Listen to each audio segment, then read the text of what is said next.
boys and girls, Mrs. Rauscher here, and today we're talking about shape.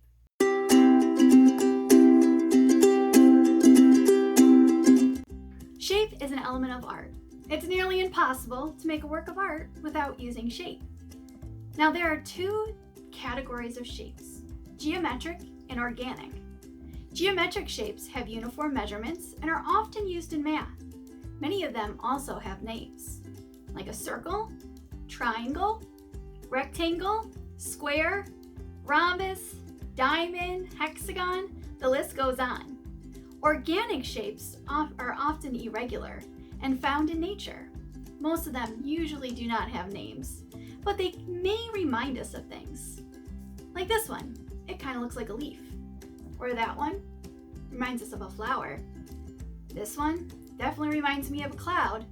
But there's also ones that may not remind you of anything at all, like these.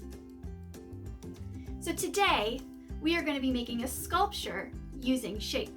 Now before we get started, I wanted to show you these sculptures. These were designed by graphic designers Leda Zabrowski and Wade Jeffries. They were installed in the Seaport District of New York City in the summer of 2019. Now take a close look. Do you notice any shapes in these sculptures? Look at the pattern and the color. These sculptures are what inspired my project today. So let's get started.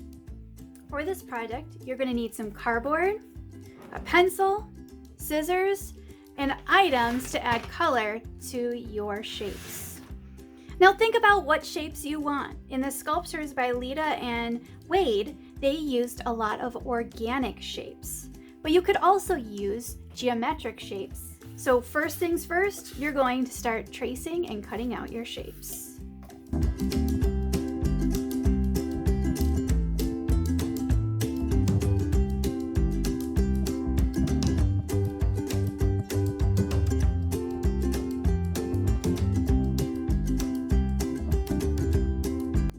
My shapes are all cut out. I have organic shapes and geometric shapes.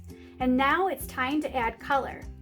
One thing before I begin is you're going to see on my organic shapes, I used a cereal box. And there is a design already on the back. I can either leave it as is, or I can use some paper to add some color very easily. I'm going to do that first before I continue.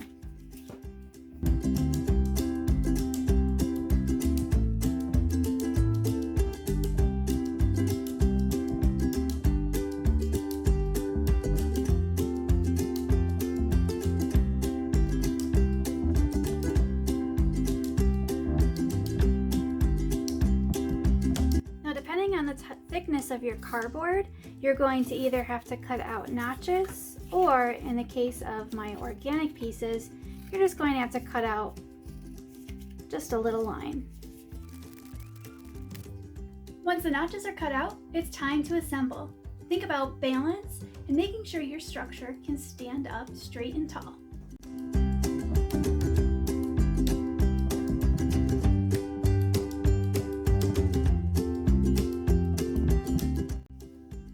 Once you've assembled your sculptures, take a look around. Remember, this is a three-dimensional object. You will be able to view your sculpture from all sides. Do they look interesting from all sides? Is it balanced on all sides? If not, what you can do is you can take it apart and build again. So there you have it, your very own shape building blocks. Now, I encourage you to keep building with these building blocks. Maybe change your sculpture up every couple of days. Try to build the tallest one. You may find it's a little trickier than it seems. Please share your creations on our Facebook page, Gessokids, or tag us on Instagram or hashtag GessokidsCreate. Keep creating!